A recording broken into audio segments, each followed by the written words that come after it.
Welcome to the Kop TV, the voice of football's most famous stand.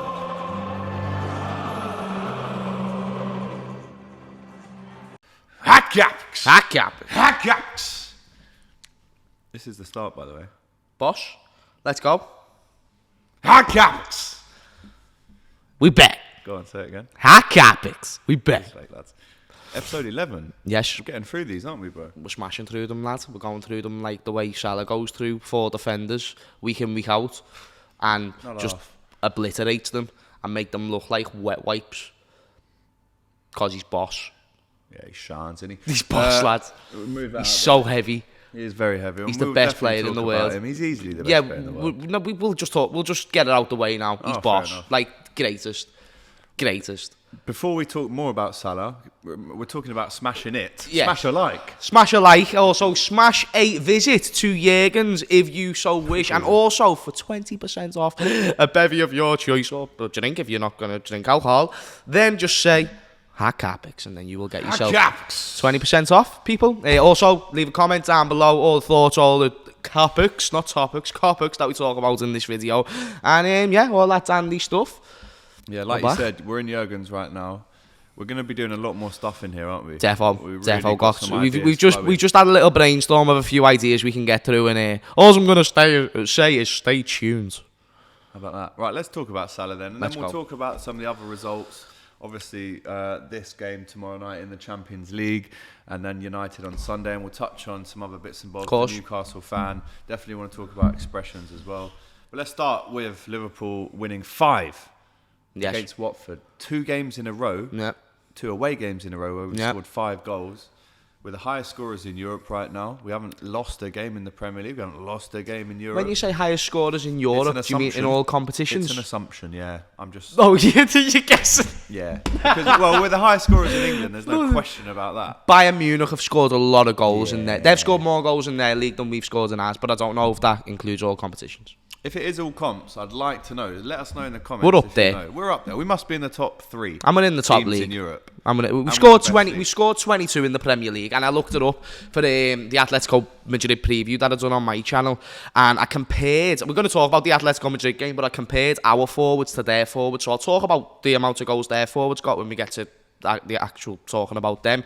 But Salah's got 10 in 10, Mane's got 6, Bobby's got 6, and then even Jota's got 3. 25 goals between all 4 of them at this stage of the season. Unbelievable return. I actually Can't ask saw for a any stat more. about that. It was this season, Firmino, Mane and Salah have scored more combined than they have at this stage of any other season that they've been together. And this, 17, 18, 19, this 20, is 21. why I screamed from the top of my lungs from when the first ball was kicked that it feels like 18, 19 football again. it Got still solid defensively, even though we've Couple of shown draws. a few susceptibilities. The back overall, we score goals, and it's effective football because we're winning football matches. At the end of the day, we're still undefeated in the league. Yes, we bottled it in the games that we did, but it's about bouncing back and building just a little bit of momentum. Do you get what I'm saying? Am I too close to it? Yeah, just Probably. because it keeps, it flicks red sometimes. Oh, I'm on and to I yeah. think I'm on. that's what we That's had probably last me. week. That's probably me talking too loud.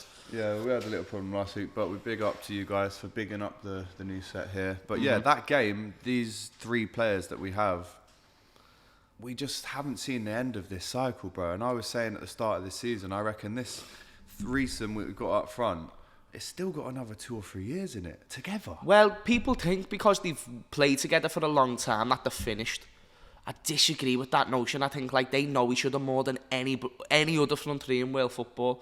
They've been a front 3 since MSN, if I'm not wrong. Yeah, 2017. So I swear that Neymar joined in 2018 to PSG, didn't he? Yeah. So they've been a front 3 since then. No other front 3 has stayed the same. On paper, there's a few front 3s that might look as good, but none of them have played together as much as these have. And you saw it against Watford, who, they made a lot of mistakes, but you saw the cohesion between the front 3 was just there. They knew where they were going to be. Even Salah passing it into Mane for the first goal. Yeah. The way Firmino was all game. I want to talk about Firmino as well, because the way he changed his style in this latest match, and even against Porto, it's really interesting me to how he might approach that number 9 position in future. But all round, cannot complain, lads. Cannot complain. Yeah, unbelievable result. We're on top of the world right now. Even Klopp said it in his interview after. He said that there's no one in world football better than Mo Salah right now. Here's a quick question for you. His goal against City or his goal against Watford. What do you think was better? City, because City? it was against higher level opposition, and it was off his right foot, the finish, Yeah, wasn't it it? was weak So foot. yeah, I'm just gonna edge that one with the level of competition. But this one was special as well, because what was people saying throughout the week? Oh, we can only do it once. And Can't by the dribble. way, shout out to the commentary, because it was the greatest thing that he could have said. It was like, surely he doesn't do it again or something like that. But he said it just before Mo Salah shot, and it was perfect. It was unreal scenes, and it was just great. Darren Fletcher, I think that was on BT. It might have been, but sure, he was like, surely he doesn't do it again, and it's just, mate. He has. It was like he put it in the back of the net. He did do it again, and he keeps proving people wrong week in, week out. And I think now you see a lot more neutrals even jumping on the Salah bandwagon, because he's inevitable and he's undeniable week in, week out. Literally, couldn't describe it any better. On fire right now. And he was even in a tuxedo last night presenting at some awards down in London. The Man like Earth Salah. Awards. Man like Salah. He's a I man mean, of what many can talents. this man not do? Honestly, Man of many he's talents. ripped, he's shredded. And let's hope that this is all in the build-up to him announcing his new contract with Liverpool. Of course, Because if and he goes, bro, it's unthinkable. Oh no, it's unforgivable to let a player like that go, because the difference between when we let Suarez go, for example, we weren't the team that a player like Suarez should have been at. Yes, Liverpool is a huge club, but at that point we had Champions League, we never won the Premier League, we can't offer the wages that a team like at that time Barcelona could. I'm not being funny, it just made sense for him to leave. Now, doesn't make sense for Salah to leave. Where to? PSG for more money, when he can stay at Liverpool and be a legend and just get paid what he deserves. Even if he took 350 to 380 a week and decides he'd still get more at PSG, but he knows that he's not just in this for money. Mo Salah has got money, he's going to have money for the rest of his life, but it's still one of them things where he wants legacy. And at Liverpool, not only is he a legend, but he has the chance to be, you know, you're already seeing people putting him above Gerrard in terms of the all-time Premier. And even though I disagree, I can Someone understand said why to they're me, going though, with it. an Arsenal fan, and I won't say who he is because I know he wants to remain anonymous, but he had a few bevies on Saturday night, and he messaged me and went, Alex, don't tell anyone I said this, never replay this message again, but Do I know them? I think Salah's better than Henry. And Do I know he them? said that as an Arsenal fan. Do I You've know never them? met him. Okay. Actually, Do you know of him? I can't. I'll tell you who it is. Tell me after. who it is, but I want to know couldn't the do know that of to him. bro, because he was proper like, No, bro, no, this no, can't I'm on go it, I'm anywhere. on it, 'Cause I'm he's on it. embarrassed to say it as an not embarrassed. He's not. Right, here's the thing. Thierry Henry. That's a big shout. It's a big shout, and if you want to put him above Thierry Henry, fine, but I don't think it's definitive. I don't think it's like definitely he's above Thierry Henry. Thierry Henry was different class, but Mo Salah is like, he's in that conversation, and I say whoever you think is better, he's in that conversation. You don't just put him in with the best of today, you put him in with the best of all time, the Sergio Agueros, the best Ronaldos, the best Shearer. forwards to ever grace this league. Shearer, honestly, put him in there with all of them, because that's where he is. Yeah, I mean, That's I would his like level. to see him carry on at this pace for another year, and then I will say, I think personally he's done more. If we win a than Premier League Thierry or Henry. Champions League this year, then yeah, he has done more than Thierry Henry, because Thierry Henry was in the best team as well. We're technically on paper, going into the season, we're not the best team because everyone wrote us off. Man City were better than us, Chelsea were better than us, United were better than us. Because, well, we never had no squad depth, but people forget this is a starting 11 that got 97 and 99 points consecutive. Like, that achievement is mind-boggling. Sir Alex never got a points tally like that. And points is important because, you know, you can do undefeated runs and all that, but how many points did Arsenal get that season? 4, Not even trying to take anything away, but 30, was it 11 draws, 13 draws, something stupid like that? That's not... That is ridiculous, though. Really, Whereas us, to we draw dropped points that in many probably games. 5 or 6 games that season when we were competing with City, and even the season after. So I can't compare it. Yeah. Do you get what I mean? And this side is unbelievable. You see it against Watford as well, and there's a few individuals in the game that I want to speak on specifically. Kelleher, the Irish Iker Casillas, deserves his respect every single time. Where did he come from, lad? How did Jurgen Klopp ever watch? I love Jurgen. Where did he come from? The academy, but like Where before that? probably somewhere in Ireland, if I'm just making a crazy guess. That being said, though, but he was at the club for a while, even when Adrian was here, and I just don't know how you watch Adrian in training and Kelleher, and then assume or like come up with the decision that Adrian should start above him. Says here he joined Liverpool's academy from Ringman Rovers in the summer of 2015. So he's time. been around. This the is what club I'm for saying, 6 and he's years. 22. Yeah. He's not like 19. listen, you must have been decent at that age as a goalie for Liverpool to be signing you up. But it's mad the way that Adrian got that many games in front of him for that long when they would have been in training together. Bear in mind, Adrian's never, ever received more than... Well, he's never received anything as a transfer fee. Yeah. He's not accumulated any money. Yeah. Like me or you could buy him. No, I'm on to you. No, it's crazy. I would never. I mean, I've got we couldn't better afford keepers his at wages. Shield Park. Don't worry about that. We couldn't afford his wages, but I hear what you're saying. I hear what you're saying. Kelleher, though, like even the chance that he saved onto the post, world class save, world class save. But what makes it all the more impressive, because I can already hear everyone screaming at me, but James, Watford offered no offence. But when they did, he done his job. And the thing is, it's all right for a goalkeeper like, for example, Mendy in the Chelsea-Brentford game to have loads and loads of shots being taken at him. So he's sharp. He knows he's got to be on his toes. Kelleher all game, unbelievable. But then Kelleher, not onto that to do all game. And then he has to make a world-class save. That's the difference. Concentration levels. He could have... I mean, we were probably 4-0 up at that stage. Yep. He probably could have thought, if I let one in, still 1-4-1. Who cares? No one's going to be But blaming me. He's tipped it onto the post and we win 5-0. And that's the difference between someone like Adrian, who... I mean, like a Karius. Let's just name all the shit goalies we've had. Mignolet was very hit and Well, we've got two of them still at our disposal. Still got two, yeah. And I don't know how they're still knocking about, to be fair. However...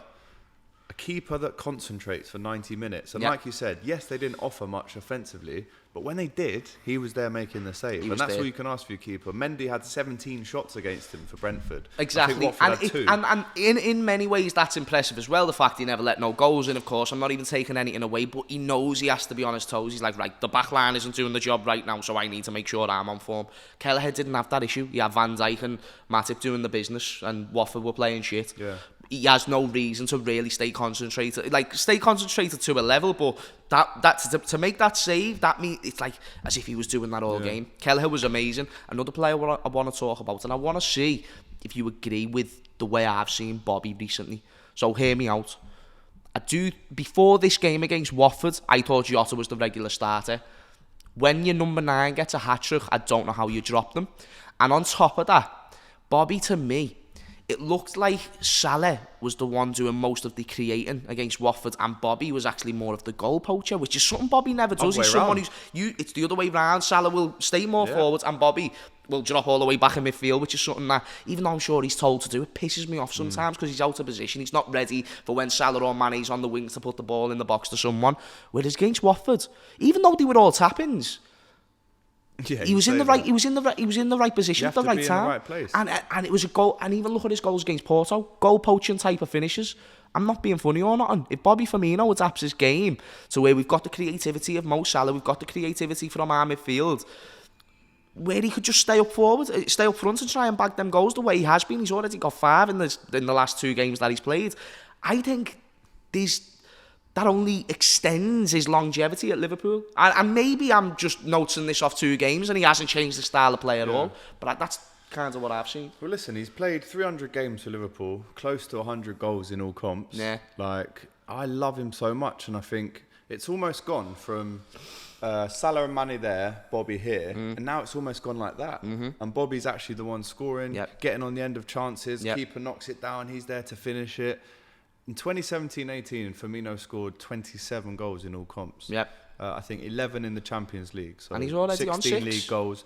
He's already on 6 goals in the league or in all comps in all comps. Season, right? In all comps. Mate, if he can chip in again, because last season I think he got some very, very important goals last season, but not that many. Tottenham header, of course, some big away wins. But I thought that was because he was just dropping. He scored 2 at United away last season. No, defo. Oh yeah, in the 4-2 win that we had over 2. So yeah, he has had them big games, but now, the thing is, Bobby is the type of player where everyone else does so much. Where if he just scored the goals, everyone would be fine. He's staying in the team every week. Of course, and that's what I like to. I hope he's changing to a goal poacher. I think that's what he needs to do. He's going to stay in the. I can chat about Bobby all day. Definitely. And the thing is, he's still got that technical ability. That's never going to go. So even if he does turn into a goal poacher, he can still create. He can still bring out other players. 6 goals away from getting 100 for Liverpool. Wow. In all comps. Wow, that's mad. I think he scored 70 league goals. There was a stat anyway. Hey, shout out to the greatest player in the world besides Mo Salah right now, in Mane, getting 100 goals for the Premier League goals, weren't it? And no penalties. no penalties. Fastest to get to 100 without scoring pens. Mate, how do Emil you tell? Heskey's up there as well. And he was at Southampton for some of them as well, like half of his How many do you Premier League reckon he career. got? At Southampton, probably around 30, 40. Yeah, let's have a look. Because I'm sure he's got fit at least 60 for I Liverpool. want to talk as well about Naby Keita. Okay, I'm fine. But listen, I've got time for I've got Naby, another lad. stat for you on I've Naby. got time for Naby, lad. I want to see At this first. Saints, he scored 21 league goals. Okay, so probably he scored more in cups. Yeah. I reckon he maybe got 30 in total for In Saints. total. And then for us, he's on 80 or 79 league goals, but he's scored 100 for us. because I saw someone say the other day, oh, it only took him 8 years to do it. No, like 8 years is actually not that long of a time to go ahead and score 100 And Premier League and goals. You're not a striker, mate. Bro, You're he's a winger. And this is what I don't like about the way Salah and Mane get compared to strikers, because they're not. They're They're actually not. They're Even not. Firmino is probably not a Mane's more of a striker. striker than Salah at the moment. Yeah, Mane agreed. right now, like he goes more forward, he drifts into the middle. What it looks like when Jota and Mane's playing, they switch. So it's like it interchanges and Salah's it confuses ball, the back line. Which But was Salah an incredible chills. ball, by the way, outside of his foot for Mane's first He's goal. creating the goals. That's a number 9 position where Mane's running through there. What did I tell you in the last preview? I said if Salah's on form, we win that game. Because the way Salah's playing right now, he's untouchable. said that, I'm man. not No saying one can mess with him. I'm not saying that he's got the ability or anything of Messi. People are going to massively understand what I'm about to say. But there's an element of that just sort of invincibility and also trickery that Salah is just 2 steps ahead of you every And he time. doesn't get injured.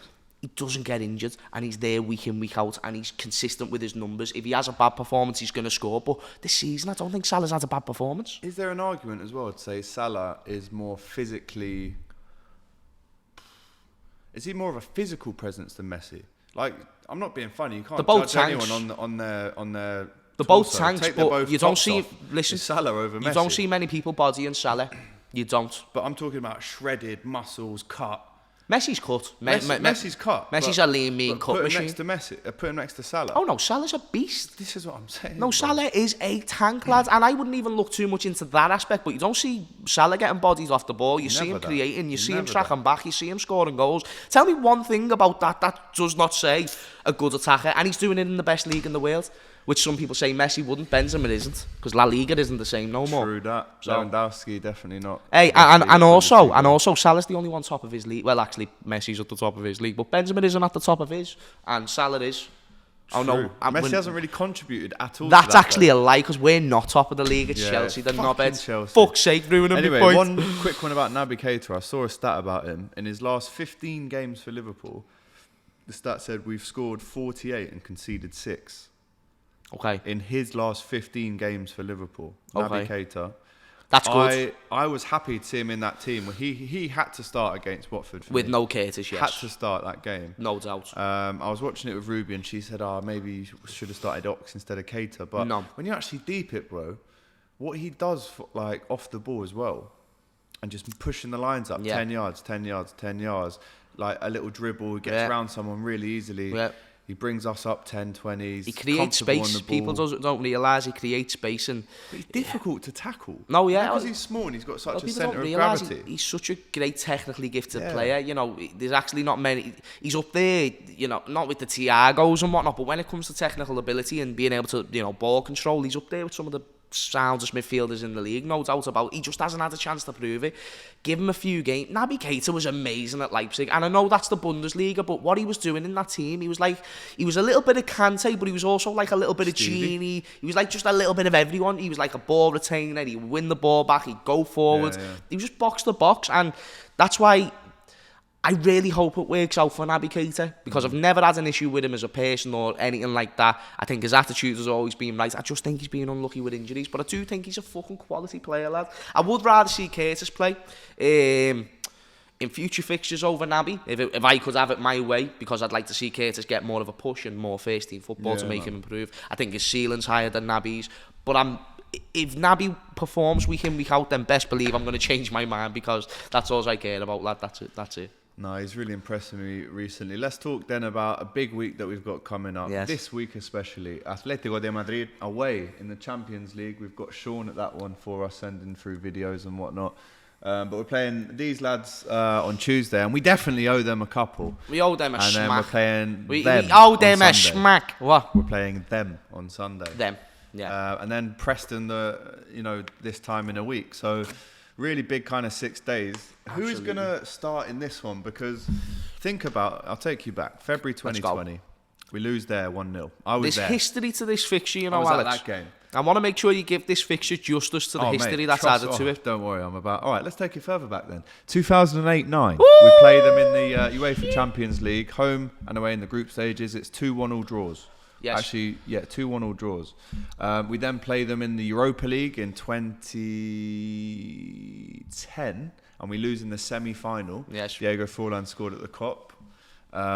And we get knocked out. We would have played Fulham in that final in 2010 in the Europa League, and we would have won another one.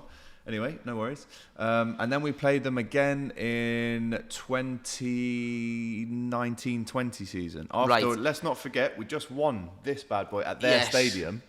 We play them, we lose 1-0 away. I was at that game, and then the home leg, which should never have happened, by the way. There's literally official documents that have come out to say that game being played had a direct... I think 80 people died as a result of that game being allowed to play. Well, Liverpool was one of the most infected places. Then 3,000 Atleti fans, which coming from Madrid, which was the big city at the time, Bosch. I was at that game. Thank Touchwood I didn't get COVID or nothing, but that game never should have been played. But they beat us in that game. We were 2-0 up. We lost 3-2.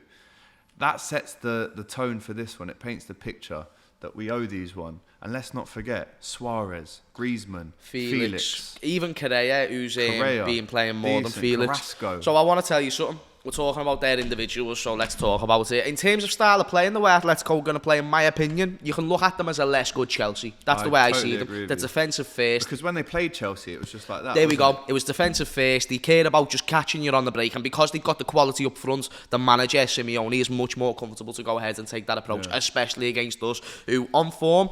There's us, City, Bayern. I think us three probably play the best football in Europe. I wouldn't even put Paris Saint-Germain in that category, even though they also play good football. However, you compare their forwards to our forwards. Now, we know that right now we score more goals, and that also has to do with the fact we're a more attacking team. That being said, you look at their front four, so you've got Suarez, Griezmann, and Kelleher and Felix, and then you've got our front four, which is Bobby, Mane, Salah, and Jota.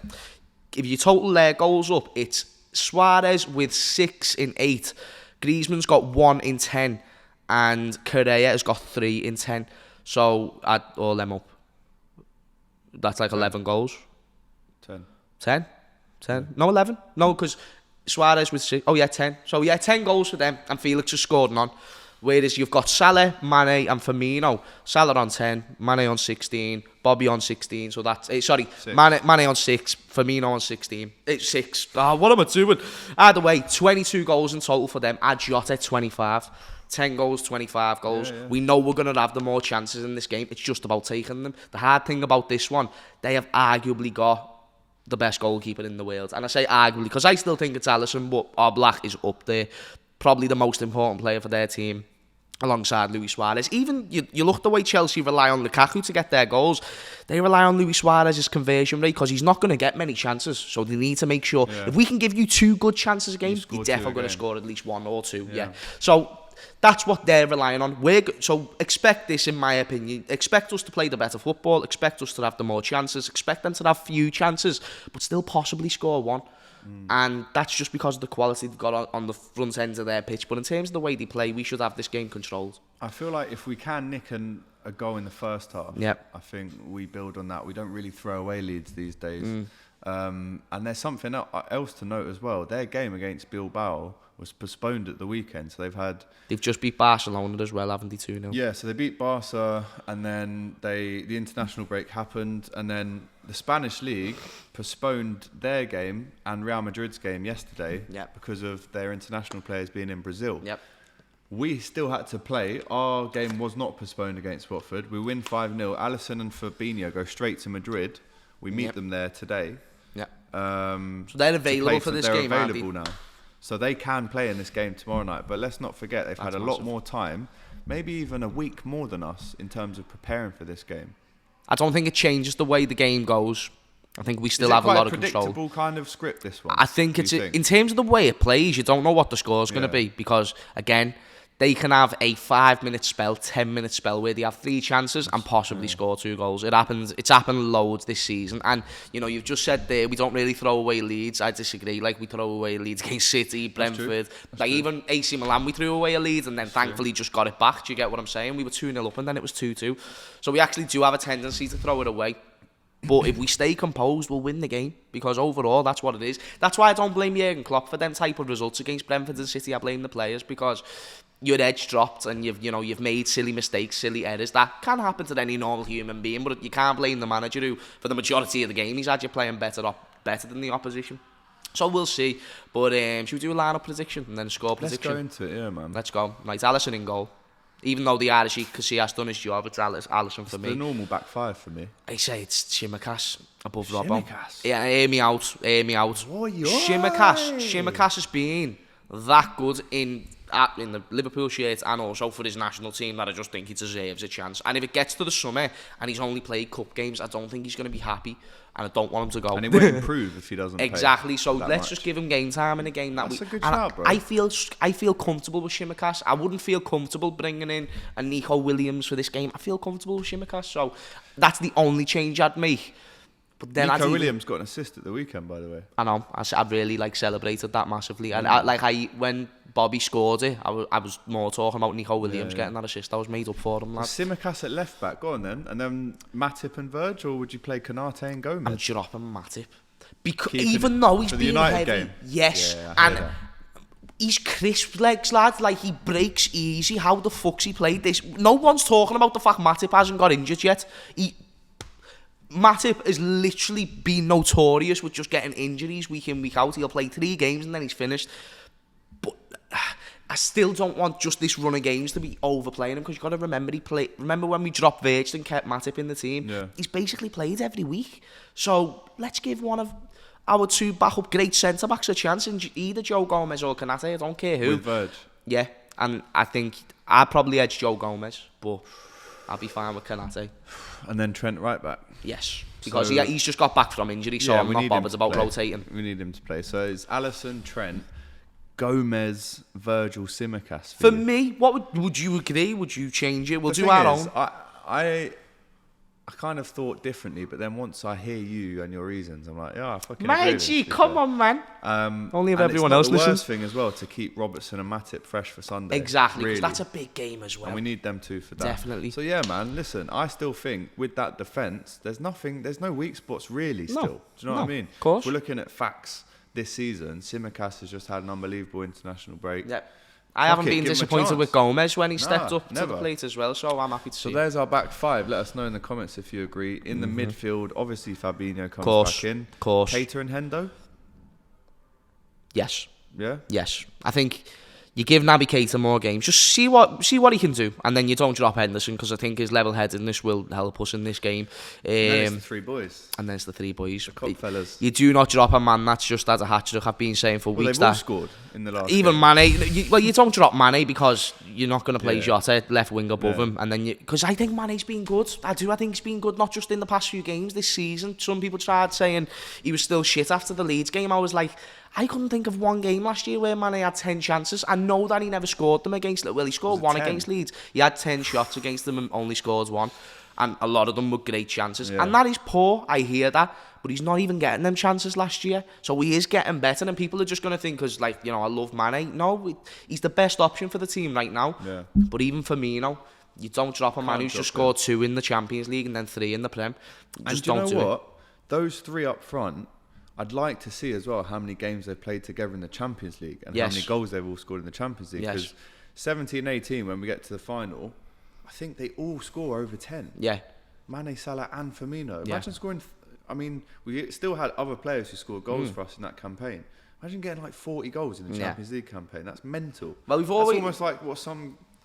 players and 17, 18, they were our kind of main goal scorers, with Oxlade-Chamberlain in the midfield, chipping in with a few as well. And then everyone else would everyone else would jump in with 1 or 2. Coutinho was there for the first part of 17, 18, weren't he? 15 or so for the in first that part first of it. half. So and he was unbelievable in that little period as well. So I do think that's the front 3 you go with, and I think that gives them a lot of fucking headaches. But it's going to be hard. Bench. Right. Because 5 subs you're allowed, remember? In the Yes, well, I mean, you can put whoever. Jota's back available. I Jota, wouldn't mind seeing him. Curtis Ox, Jones, if we need a Kurt, goal out of nowhere. Minamino. You can bring Minamino Origi. on if no one. I would not mind bringing Origi on. 5 I players, don't. I bro. don't mind our subs. People talk about our squad depth. Like I Listed don't them mind there, them. And that's without Like a saying Origi Konate, sound. Kelleher. Yeah. We haven't even mentioned Robertson Yeah. would probably be on the bench Yeah. then. Matip. Yeah. Well, even Bro. if it's Robertson or Shimakash on the Kelleher. bench, that sounds. Yeah, That's 10 players Kelleher's there that I've amazing. just named. No, definitely. No, I think that's more than enough to go ahead and really give them a go. People underestimate. This is going into a different conversation now, but even our youth system, lads, like our youth system is heavy. You know, like we've got some. Coming true. Nah, Oakley kind of near as well. Like Leighton Stewart, these are in like the younger Love categories. Leighton But then if you go up to the under 23, then like Leighton Stewart, I don't even think's in the 23s. If you go up, you got that Musliowski, who's On amazing. fire. If you watch him, lad, like he's I kind of want to see him in the team, but We Kay should go Gordon. to a 23s game, you know. Definitely, because he's an I'm on that, amazing man. player. Kay Gordon, of course, as well. I really do think, like, do you know, even if we do lose a few injuries, God forbid, I think they're good little replacements, actually. No, score prediction. Score prediction 2-1. Suarez to score Oh. for them. Okay, I'm going to go for that as well, actually. I'm going to go I'm with just agreeing with everything you're saying today. Mane and Salah and Suarez to score for them. And he's going to celebrate. It's going to be the first goal of the game and he's going to celebrate it. No doubt. Yeah, and then he's going to be like, if I go to Anfield, then I will not do that. I will make sure that I do not celebrate. It's like, nah, mate, because you won't fucking score. Exactly, but remember, you didn't win the last time you came to Anfield. Was it 4? Yeah, 4-0. Got some ice for that burn. Manchester United quickly. We're playing them on Sunday. Massive game, which we'll do a little preview for. But they're playing bad, mate. Terrible. Really bad. And it's got to the stage now where the rumours are really... The egos are circling around Ollie. I want him to remain there for obvious reasons. I've called an emergency meeting between us Liverpool fans and Liverpool fans. Hear me out. I know we don't, especially you don't like Arsenal, don't like Chelsea. I don't mind Arsenal. We don't. I don't really like them, but like Man City, all them, man. Let's get together and get this hashtag going of Ole in, because you know if he leaves, that's another team to worry about. But if he stays, best believe this title race is only between us, Chelsea and City, and that is so much better for us. Bro, Manchester United, and I've said it for time, they have not got a sustainable style of play that's going to win them football on a regular basis. And they know that as well. Look at And I Saeed, said that going big into up the my season. brother, Saeed, I've gave going Saeed mad. corn all season, Mad. lad, and he's deserved it, honestly, because he was chatting quadruples, and I was like, listen, you can win a transfer window L's? if you. How about that one, Saeed? You know what I mean, blood? Listen, you can win a transfer window, but just because you win a transfer window doesn't mean you're going to win the league. Doesn't. It's just fun. It's fugazi. It's promotion. It's PR. No, it is. It's bollocks. And even if we went out and brought in loads of players, how many times have Liverpool looked like they've had a good transfer window and done shit? It doesn't always work out that way. Sancho has had no goals or assists. Ronaldo has scored like 5 tap-ins or goals that deflect in off the keeper. He hasn't really offered nothing to the team, and United fans will vouch for that. Great time to play them, though. It's a phenomenal time, and it doesn't mean it's going to be an easy game. These, you know. It doesn't mean it's going to be an easy game. I just care about a win, but... No, we need to batter these. Yeah, but like I just want to win, lad. We need to win this 4-0, But we will do you know, in terms of battering, we'll batter them in terms of performance. It's just about putting the goals away, which I'm not fearful of. Maguire has been, again, just bang average, if shit. See his marking for that Doku goal. But people, Daka. it shows that people are dead reactionary, because everyone in the Euros was saying, oh no, Harry Maguire is actually really good and he's overhated. No, like, with all due respect, no one should get hate in it, but like, for the footballers, the stick that footballers do get, he should get it. I don't mean in like an audible way, No, like I said, he but deserves criticism. it's like the way Naby gets criticised for fucking being injured. Yeah. Harry Maguire deserves to be criticised for being the richest centre-back of all time and being shit. And having the captain's armband on. And being shit. Yeah. Big up to Harry Maguire anyway. United are very bang average, lad. So if we don't win, it's embarrassing. True that. Embarrassing. I wanted to briefly touch on, before we go, the amazing work of Sergi Reguilon and Eric Dyer yesterday at St James's Park. Obviously, we all saw what happened in the summer at the Euros with Christian Eriksen. Luckily, there was a defib on site to help him. And from what seemed like, I mean, as a viewer, we didn't really know what was going on. But when Reguilon has the ref and he's pointing over. I mean, that's class, mate. Like, obviously you do that in any situation if you're a good person, like, but for him to do that and single that person out and say, ref, we cannot continue playing this game until that person is Well, it was the fans who were like calling the players over. I think Eric Dyer went over first and then Reguilon pointed over at the situation. I just look at it as, you know, I even said it to you before, like, obviously best wishes to the fan. Like, I don't know if it was a boy or a girl, but I really hope they're okay and that they're safe now, because it was a heart attack, wasn't it? But I just think, if they, like I said to you, hypothetically, if they were at home and this happened, like, there's actually a chance that doesn't go as well, because they don't get immediate medical attention like they would at the stadium. And the way that it was handled was amazing. Like, it was so straight, like, right there, and they got him in the thing. They had, you know, they called off the game, and rightly so. It ended up, what could have been a really sad moment caught on television, ended up being quite a beautiful moment. And I think, actually, the pundits, which I do not agree with a lot of what pundits say a lot of the time, but I thought this was a great shout from Ginola at half-time. I thought when he was talking about his experiences with it, and if everyone just knew how to do what's that, CPR? If 80 to 90% of people just knew how to do that technique, that skill, everywhere, like, everyone would be more safer for it. And it is true, like, if everyone just learned how to give that a go, just the technique of it all and whatnot, then we'd be better. Even the defibs, like, we were talking about them before as well, me and you, that's important that you've got them, because you said it, Sunday League football, they're gone. Do you get what I mean? Like, there's no coming back, because there's not that extra, you've got to wait for an ambulance and all that shit. So at least it just didn't end up being as bad as it could have been, because that was devastating to watch live. Because I was genuinely confused, and you know, you always think the worst when it starts doing mad camera angles and everyone goes quiet. It's just awkward. So I'm glad that everything turns out for the best. Big up to David Jones, Ginola, Kieran Dyer, and Jamie Redknapp, who are punditing that game, and then the conversation started leading into how important defibs are, and really well handled. So you have to. Honestly, again, I disagree with a lot of what pundits discuss when it comes to football, but that was because that was bang has on. Been through it. He was dead himself for 10 minutes. Yeah. He said someone that. Someone did CPR. Defib. Do you know what's mad? Isn't it mad the way that you can break your bones while your CPR's being done to you? I didn't know that. But that's understandable, because got a broken rib. You'll be out, won't you? But that went from CPR, don't you? It was from being pissed and diving in the sea like a sausage. But like CPR though, like I think it's because your body isn't tensed, so like it's easy to break your bones more. Madness. Anyway. Best wishes to that person. Amazing response by the fans around. There was a couple of doctors that gave CPR, and amazing the fans reaction. Are the ones that I'm most impressed with. Everyone was just like, hey, like, we cannot carry on. Doctors that saved his life. You had Eric Dyer, Reguilon, the fans, the physio. So amazing work from everyone. I just wanted to finish off today to say a little congratulations to Man Like Expressions. Right, G, come on, man. Barstool Sports.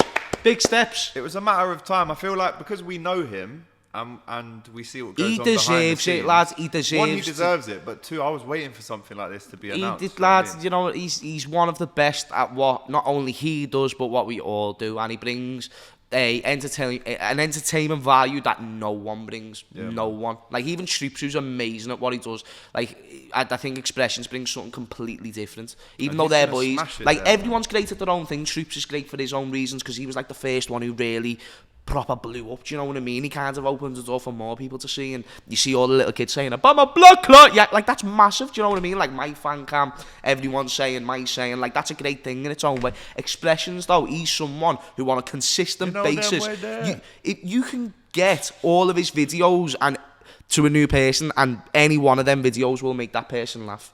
Any one of them. Like, even me, funny, there'll be some days where I can be really on form and like I'm just in a crazy mood, but then there's some days where I'm not, and then I just talk about football normally. Then there's not really any banter. Lad, no matter what, he's always there on form, so he deserves this, because he's one of the most talented in this industry.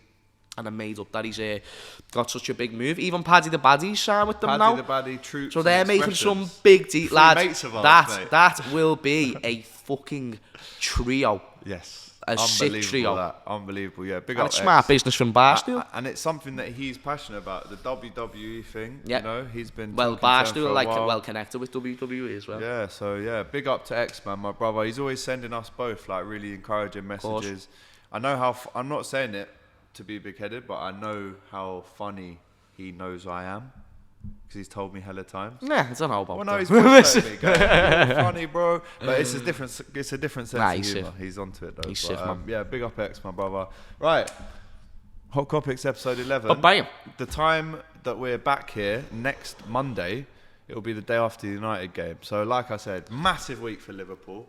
I hope you've enjoyed this podcast here at Jurgen's. Of course, get down here. There's food here now. We've got pool tables. We've got amazing entertainment. We've got music here on a match day. And remember, you can get 20% off of anything that you buy if you just say the words. Hot Kopics. And we're going to be down here on Sunday, actually, doing a live watch-along for the United Let me just game. clarify, actually. You don't actually just come in and go look at the person and say Hot Kopics. Just say that that me and Alex sent you here, and then they'll give you 20% off. It's one of them ones. One of them ones. Yeah? Don't worry about it. Don't say we don't look after you. Obviously, you have to be 18. Unless you want a Coke. My brother. My G. Big up, G. And we'll see you next week. Peace. Whoa. Just before you go, Don't forget, give us a like, drop us a comment and subscribe to the Kop TV. The voice of football's most famous stand.